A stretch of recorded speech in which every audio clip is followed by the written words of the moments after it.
Kama wanasema mtoto wa nje ya ndoa ni mtoto ambaye amezaliwa mama na baba hawakufunga ndoa. Anazaa mtoto bado hajafunga ndoa, mume na mke. Ule usileti fujo, sababu baba amekufukuza akabaki na mtoto wake. Na sheria ya leo ya serikali, mtoto akishafikisha miaka 7 anawajibika kwenda kuikaa kwa baba yake. Baba akiomba mtoto wake hautakata, lazima upe mtoto wake. Labda atamuona ule amekuja na mbomo, wenzake wako hivi, anaangalia hawa kwangu wako hivi, atakosa basi tumbo ni shamba. Lakini mama ndio anajua vizuri mwenye mimba. Sasa ile mimba imetoka nje ya ndoa kule, mama kaileta huko, ndio haramu. Sasa ni kwa nini mtoto anahusika katika hili? Kwa nini mtoto anachukua dhambi ya baba na mama yake? Ni kwa nini? Ile wametenda kule, ule mama kaenda kutenda kule. Ndio pale wewe ni mtoto wa haramu wewe. Unaona hivyo? Sababu ni kitendo kibaya, ni kitendo kinamkasirikisha Mwenyezi Mungu. Usikose kusubscribe channel yetu. Na karibu mpenzi mtazamaji wa Kibenge TV popote pale ambapo ulipo. Niite Amida Kabange siku ya leo na kujia na kipindi kipendacho, kipindi kiteo Mama Ongea na Mwanao. Ni kipindi ambacho kinakupa fursa mpenzi mtazamaji popote pale ambapo ulipo, ndani ya nchi, nje ya nchi. Kinakupa fursa ya kutaka kujua ni gisi gani ambavyo unaweza kaishi na familia nyumbani. Kwanza wewe mama, pia si watoto, wanawake pia kwa wanaume. Moja kwa moja kipindi changu cha leo nimemtembelea mama, kama unavyoona niko naye hapa. Atakwenda kujitambulisha, atatuambia majina yake, alafu na tutakwenda kujua nini ambayo tutazungumza naye. Usikose kusubscribe channel yetu.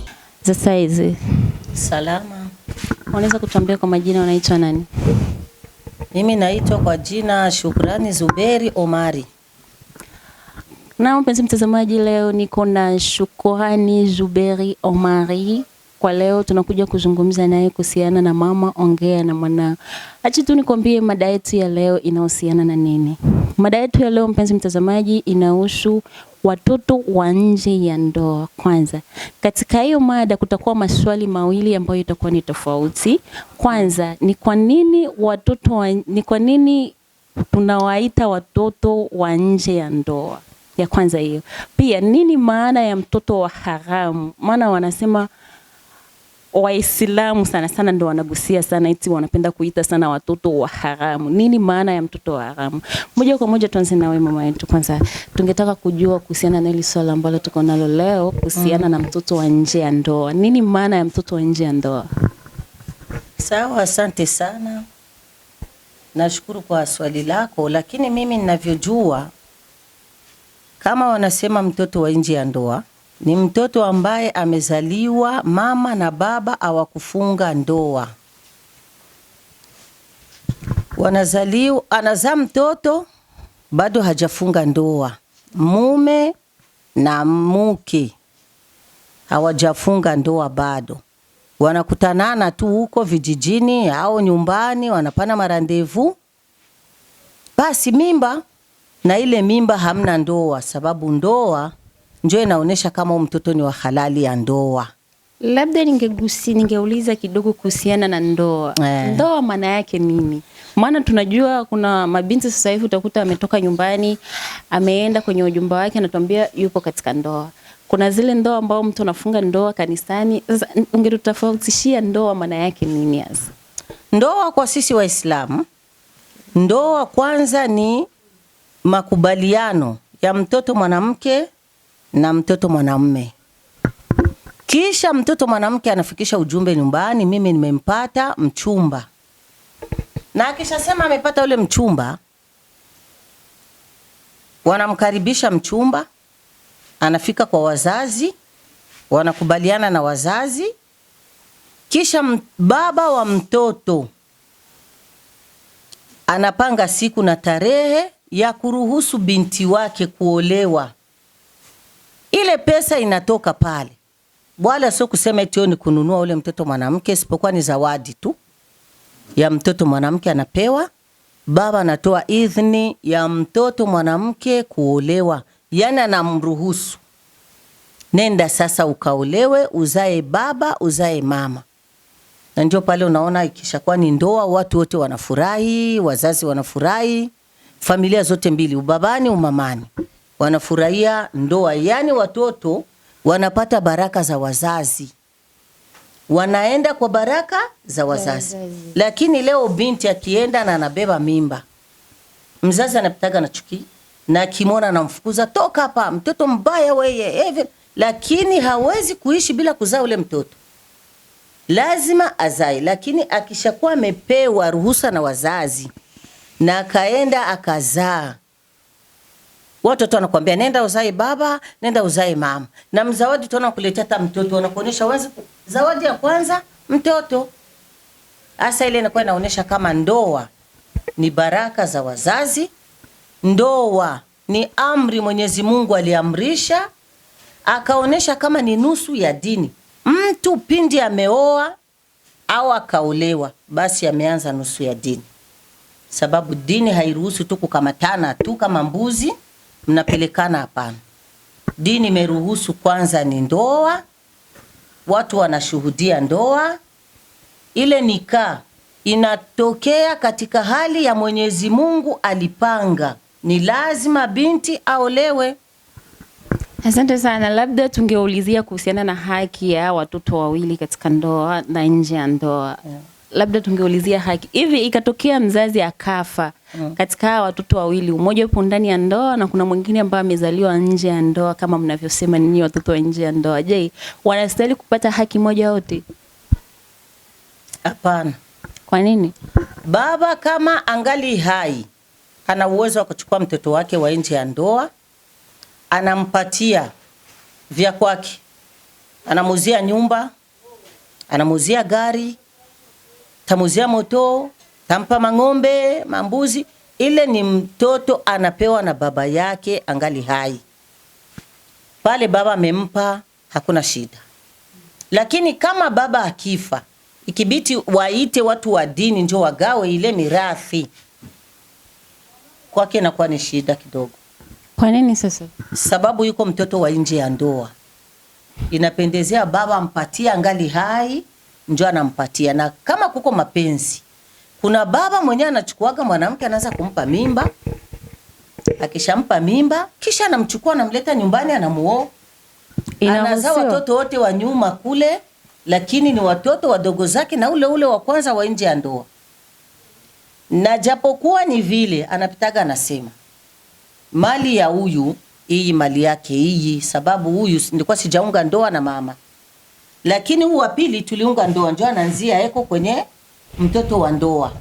Na wale wengine lazima huyu akiwa ni baba mwerevu anampatiaga huyu wa nje ya ndoa vyake.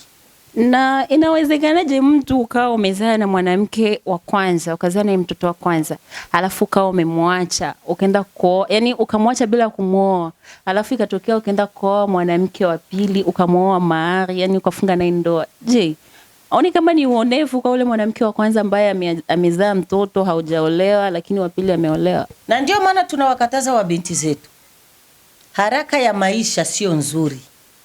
Sababu mtoto mwanamke anapokuwa anaoneshwa kama uzinifu ni kitu kibaya, na wanamuonesha hatari ya mbele. Wewe unaanza kuzaa mbele, unaanza kwenda unahangaika, tulia upate mme. Na ikiwa kama atakwenda akapata aksida, akabeba ile mimba, juu ni kitu chena hakutegemea. Watoto wengi wanabeba mimba hawategemei. Sasa anafika tu anabeba ile mimba, basi anakubali matokeo. Ule baba akiwa mtu mzuri, ule mtoto anapaswa kumtia fasi moja nyumbani. Lakini kama ni urithi, ile wanagawa, wakigawa, ule mtoto mle hayumo. Na wewe kama mzazi sasa, ambaye binti yako ndo amebebeshwa mimba hivyo ya nyumbani, wakawa amechukua mtoto ambaye amezaliwa, alafu binti yako akawa ameachika kabaki hapo nyumbani, wewe kama mzazi ni nini hasa ambayo unaweza kusema mbele ya wazazi wengine ili waelewe vizuri kuhusiana na hicho? Kama mtoto, kama ni binti yako ndo amechukua hiyo mimba ya nyumbani, alafu huyo mwanaume akawa amechukua mtoto wake, alafu binti yako akabakia hapo hapo nyumbani, yani anakuwa mama wa nyumbani, yani amechukua mimba ya nyumbani, wakachukua mtoto, alafu yeye akabakilia hapa nyumbani kwako. Unaweza ukaruhusu uendelee kuishi naye na ameshachukua mimba, amezaa, alafu mwanae akaenda kwa baba yake, alafu yeye akamwacha hapa nyumbani? Unaona, kuna kitu kikifika hakina dawa. Okay. Juu binti anaanzaga kujichunga bado hajaharibikiwa. Ndio raha ya binti. Lakini kuna muda unafika ameshapata aksida kabeba mimba. Labda kule kwenye yuko wanamfukuza au wanamnyanyasa, hatumtaki, toka wende. Anarudi anakuja anakaa nyumbani. Utamuonesha, unaona masomo kule umekwenda, unaona vene vimetokea. Yeah. Sasa tulia.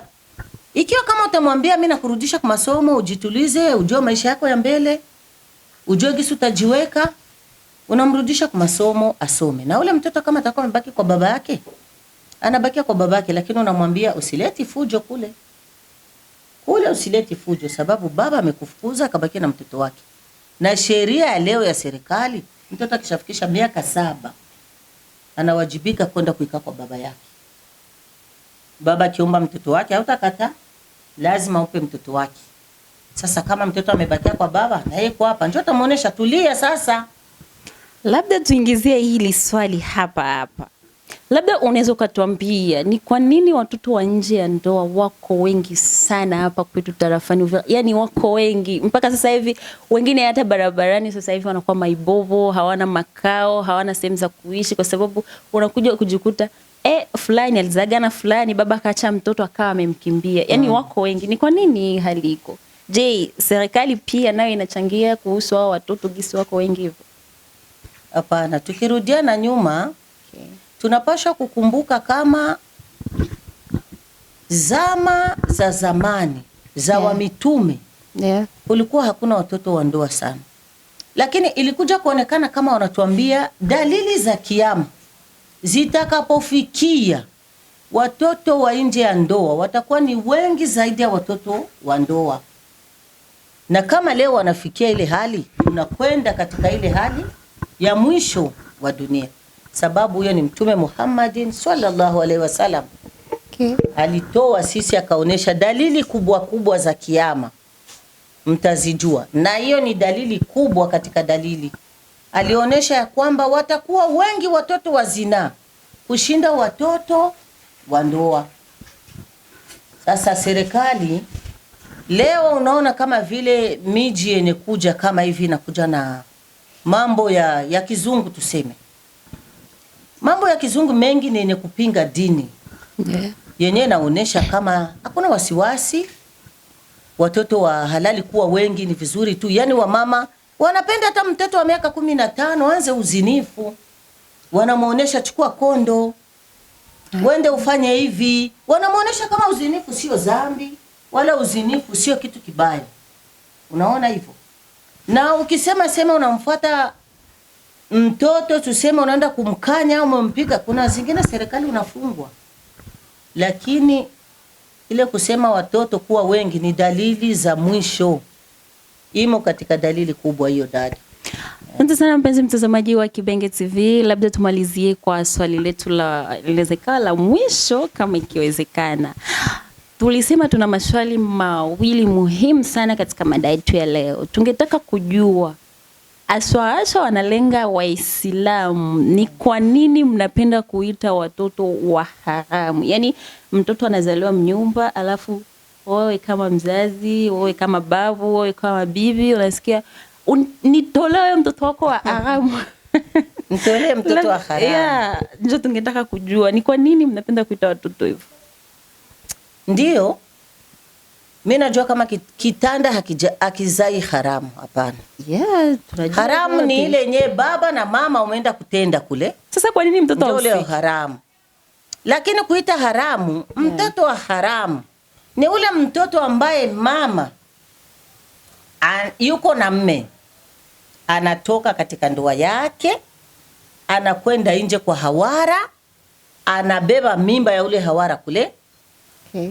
Anabeba mimba anaileta ndani. ile ndio inakuwa haramu. Maana mama katoka mwake kaenda kachukua ujauzito na wengine bwana sio kwa halali yake, kisha analeta ule mtoto na anamtia watoto wengine na kuonesha kama ni anamuonesha mme ni mimba yake juu baba hajuagi baba wa mtoto ukweli. Sisi wa mama ndio tunajuaga. Na mama anajuaga hii mimba ninayo lakini ni ule hawara yangu, lakini anambandika baba tu hapa na baba anakuwa hana ule ujuzi wa kugundua kama huyu mtoto kweli ni wangu. Labda atamuona ule amekuja na mbomo, wenzake wako hivi, anaangalia hawa kwangu wako hivi, atakosa basi tumbo ni shamba. Lakini mama ndio anajua vizuri mwenye mimba. Sasa ile mimba imetoka nje ya ndoa kule, mama kaileta huko, ndio haramu. Sasa ni kwa nini mtoto anahusika katika hili? Kwa nini mtoto anachukua dhambi ya baba na mama yake? Ni kwa nini? Ile wametenda kule, ule mama kaenda kutenda kule. Ndio pale wewe ni mtoto wa haramu wewe. Unaona hivyo? Sababu ni kitendo kibaya, ni kitendo kinamkasirikisha Mwenyezi Mungu.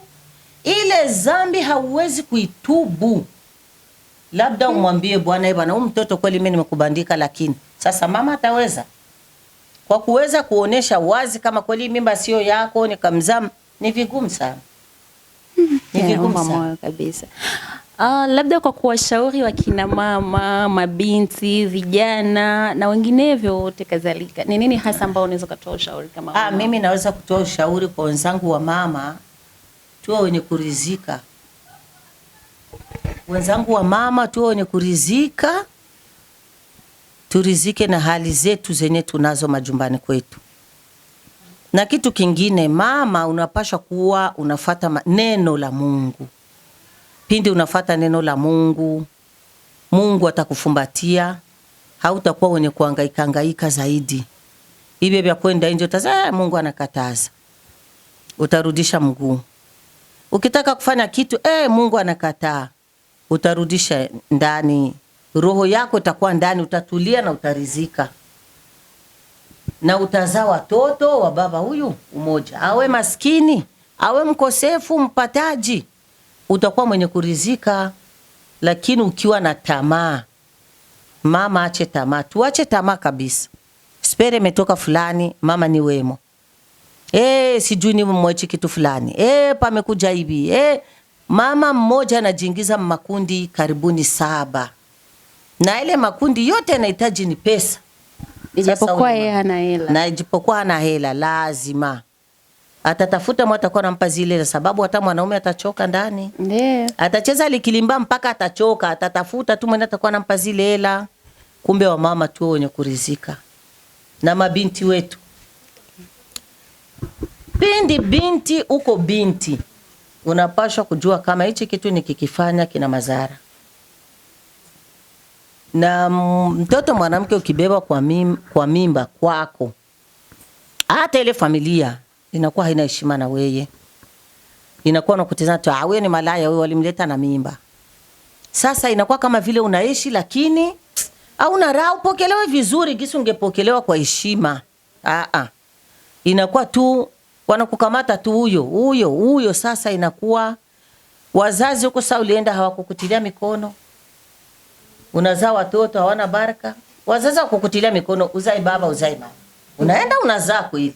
Lakini zile mibaraka za wazazi kwanza hakuna. Unaona shida yenyewe inakuja pale. Ndio. Unabakia pale huko na ikaa, lakini unakuwa sawa vile mtu mwenyewe. Na kule wanakukamata tu. Wanauliza huyo nani? Siku bwana atatongoza. Akijitongozea tu wewe ukisema anakuambia wewe ulikuyakae. Ulichukua mimba hiyo. Ulikuja na mimba. Niache na mimi na bwana wako unanibania nini? Lakini ukiwa umekwenda kwa ndoa, baraka za wazazi, familia inafurahi, lazima pale utajivuna, utasema hata mwenzako kule nje anaanza kusonde, aliolewa, anakuwa anakuogopa. Lakini akikusikia ulienda vya hivyo, oga hakuna. Sasa inakuwa sio vizuri zaidi. Lazima watu tutafute mibaraka za wazazi, watoto wajitonde. Wafurahishe Mwenyezi Mungu na wafurahishe familia pia. inakuwa ni vizuri zaidi. Asante sana mpenzi mtazamaji wa Kibenge TV, nikwambie tu siku ya leo nilikuwa na mama yetu kipenzi sana anaitwa Shukrani Zuberi Omari. Na nikukumbushe tu ni Amida Kabange siku ya leo, wiki ya leo ni Jumatano siku ya leo.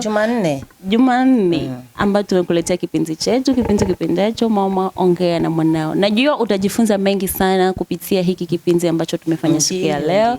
Maana tuna mama yetu ametupatia mashauri mengi sana ya kutosha. Ukiwa mwerevu utachukua katika yale machache ambayo ameongea. Na ukiwa mjinga kama mimi, ndugu yangu utabaki kufeli kila siku.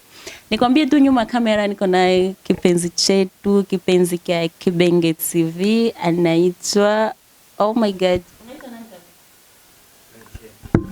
Kipenzi cha Kibenge TV anaitwa Venker Kani. Siku hizi Kibenge inaisha na makani tu. Aya, tukutane mimi na wewe wiki ingine, wiki ijayo. Asante pia na karibu kwa kuendelea kutufuatilia. Usikose kusubscribe channel yetu.